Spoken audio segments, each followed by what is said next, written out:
So welcome to this presentation on solving the K-sum problem using recursion. So we will walk through the problem definition, the recursive approach, and the implementation. So what is K-sum problem?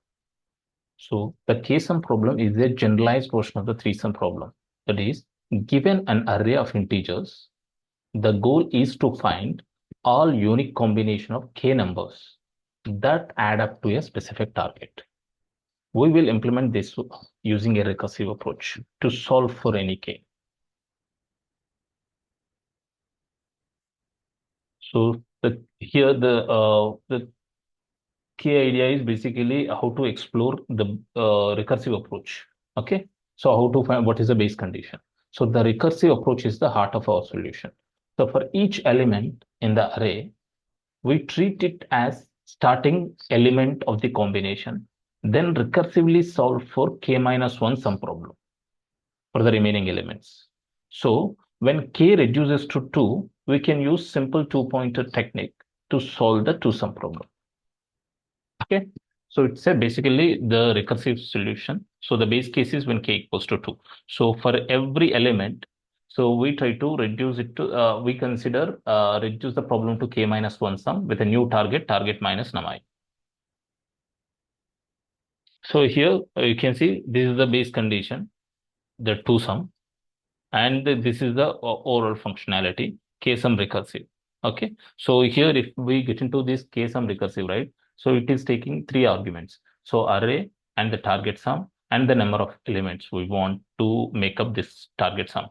So if it is k equals to 2, we have to look into this two sum. That's it. Okay, if k is not equals to 2, if more than 2, then we have to traverse the array for every element in the array. So what we need to do is we need to call a k-sum recursive, this k-sum recursive function. So by passing the remaining part of the array, so excluding ith element, we are passing the element I plus 1 to end of the array. And the target sum is now the target minus num I. And the number of elements what we are going to consider is k-1 because kth element is coming from I.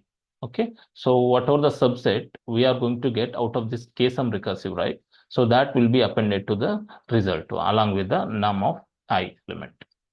Okay, so the two-sum problem is usually solved in a left and right pointer way. So the left pointer is initialized with 0 and right pointer is initialized to the end of the array. So while left is lower than right, so what we need to do? So basically here, we need to find out the left and right numbers, and that is the current sum. If the current sum equal to the target, append it to the result. Now increase the left pointer and decrease the right pointer. Okay, now what we need to ensure is in order to avoid the duplicates, so we need to ensure that if both are equal, left and left minus 1 positions, the elements are equal, then increase the left pointer. Similarly, the numbers at the right and right plus 1 if they are equal, then decrease the right pointer so that we can avoid the duplicates. Okay, so this is if we are able to find out the current sum equal to target. Suppose if the current sum is lower than the target, then we have to increase left pointer by 1. Okay, so because we are assuming that the array is going to be sorted, after that only we are going to apply this logic. Okay, otherwise right is going to be reduced. So this is the quick outlook of the code. Okay, so the time complexity is O of n power k-1. Okay, so the reason is that for each recursive level, we reduce the size of the array by 1. So for the two-sum problem, so we use a two-pointer technique, which is O of n. So space complexity is O of n due to the space needed for recursion to store the results. Thank you.